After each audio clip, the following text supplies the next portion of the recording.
Sari is a licensed individual couples and certified sex therapist. She's been a LMFT, licensed marital family therapist as well, which is what I do. She's been in practice for 20 plus years in the city. She's been on Today's Show, Dr. Oz. She's written in Brides Magazine, Barron's, New York Post, and Mary Claire. She's the go-to girl if you have questions about sex issues on TV. So Sari, let's talk a little bit about getting your mojo back. Some of us get to kind of a little bit older and we're not really feeling much like it, or we're kind of bored, or something's happening. So what do you say to some of the women who come in and say, I'm not really feeling it? Right. So I think this is a great topic, both for people who are single, newly divorced, or people who are in long-term relationships. It's one of the most common problems that people come into my office with, either alone or with their spouse or partner. And so one of the things I often tell people is focus on yourself first. And what do I mean by that? There's a lot of especially in long-term couples, or maybe if you've just come out of a relationship, a lot of blaming that goes on. Well, he doesn't do this, or she doesn't do that, or I wish he did this more. He doesn't turn me on, or something like that. Or he's walking around in those underwear that are so baggy. Louder? So basically what I say is start with yourself. Find out for yourself, and it may have changed over the years, or maybe it hasn't. What do you find interesting about yourself? What do you find sexy about yourself? What turns you on? And go out and do those things again that make you feel sexy. So if it's going out and taking a dance class, if it's going out and dancing with other people, if it's going out and figuring out what kind of music do I want to have sex to. Make your own playlist. I mean, a lot of people just get bogged down with routine. And routine is the enemy of the erotic. I will repeat that. Routine is the enemy of the erotic. So you really want to change it up. You want to change it up. You know, the beginning of a relationship, when everyone is so hot for each other, it's because everything is novel. So how do you keep the novelty going? Say you've been in marriage for 20, 25 years. I think it's a fallacy when people tell me that they know everything about their partner. I know that. I agree with that. Right? You always can be surprised and be curious. I actually think that people are more shy with their spouse or partner that they've been with for a long time than they are with someone new. Interesting. So they get stuck maybe in a rut. They get stuck because then they feel like, you know, I really am into this now, but if I actually tell her this, I might hurt her feelings. And she might wonder what's going on. She might wonder, how did I get into this? Or am I seeing someone else on the side? So, you know, people feel very concerned about revealing their innermost desires. And the other thing is, people change.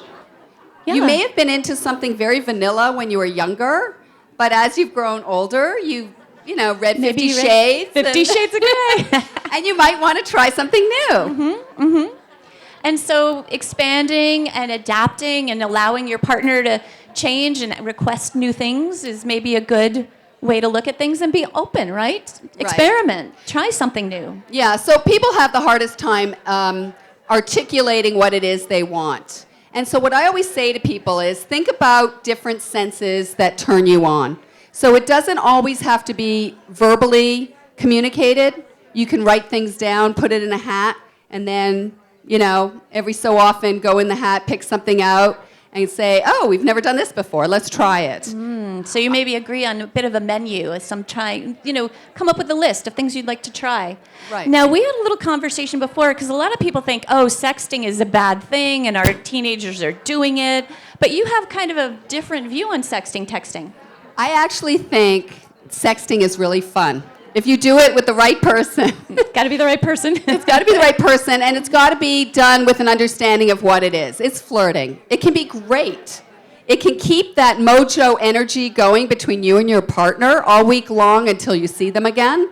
And so that's what I think happens is the energy, that sexual energy kind of goes bloom. And then when you actually get together, everyone's kind of at zero. You're just sitting like this. As opposed to keeping the energy up in different ways through communicating. And so I think sexting is great. Now, you also said that, well, it takes two to really invest in your relationship. So maybe at times you might want to sit down with your partner and say, what can we do to change it up? Right. And so one of the things that I wanted to talk about is how bodies change over time. Yes, they do. And how what worked for you when you were 20, whether you're a man or a woman, does not work for you at 30 and maybe doesn't work for you at 40. And so I do think talking about sex like a menu is great. Being candid about pacing is really important, right? Mm-hmm. So one of the things that people focus on a lot is, intercourse, penetrative sex.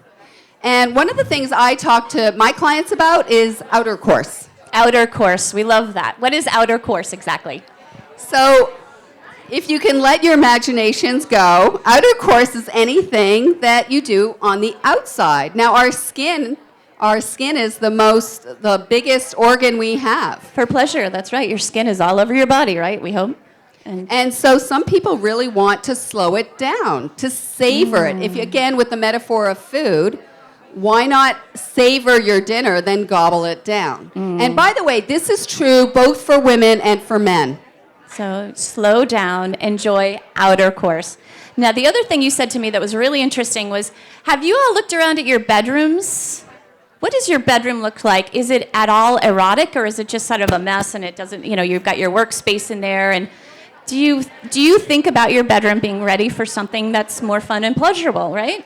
I actually find this is a very common problem, that people, either they have their work laptop or their phone, they keep it in their bedroom, or the bedroom is filled with, stuff that they haven't put away. I mean, it doesn't feel like a sanctuary. I always say your bedroom should be a sanctuary, and by the way, it should have a lock on it.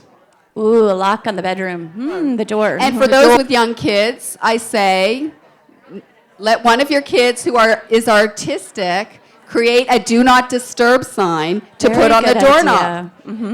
They do it in hotels. Why not your own home? That's a really great idea. So you also mentioned to me about clear requests. What does that mean?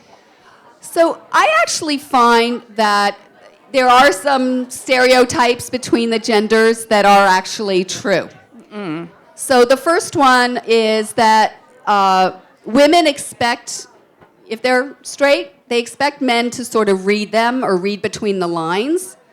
And I really do feel most men, and I see a lot, half my practice is men, half are women, either they come in as couples or as individuals, and men say, I don't know what she wants. I have no idea what that means. And she's like, well, he should know by now that this is like romantic. Of course, And she looks at me like, right, Sari? I'm like, you have to tell him in very specific terms what you want. And that way, you're not disappointed. And he gets it, and then he feels successful and masterful because he gave you something that you really loved. So use your words.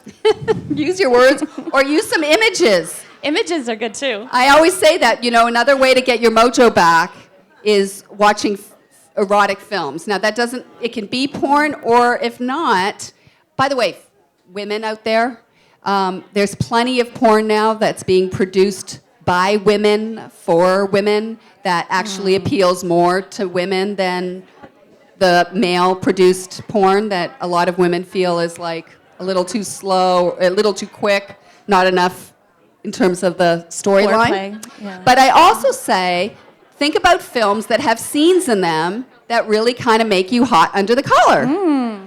And make a movie, like you would make a playlist, make a movie list of the movies that you love, and watch them by yourself or watch them with a partner. And this is a way around the verbal. You go, I like it. You see what he's doing to her over there? I'd like some of that. We like that. Outlander is a really good series up until the last episode, but mostly that's a good one to say. Yeah, I like that one. So what do you have to say to some of the ladies and the gentlemen who are newly single here, who are just starting back into the dating world, maybe haven't slept with anybody different in 20, 30 years? It's kind of hard to get back into that.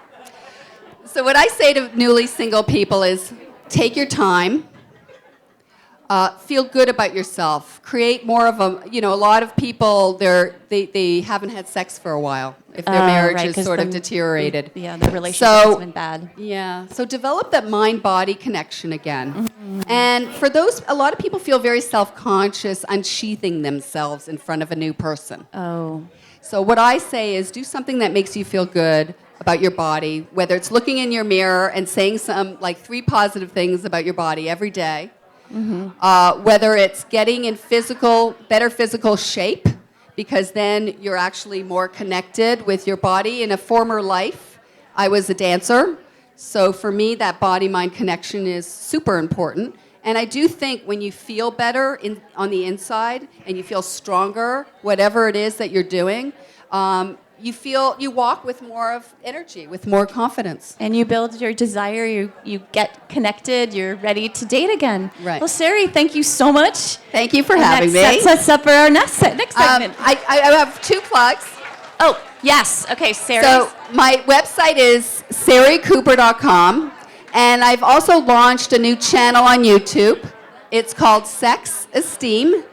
And I'll be doing more and more. I have 1 show up now. I'll be launching new shows all the time. Terrific. With infotainment about sex. Awesome. Thank you, Sari. Fabulous information.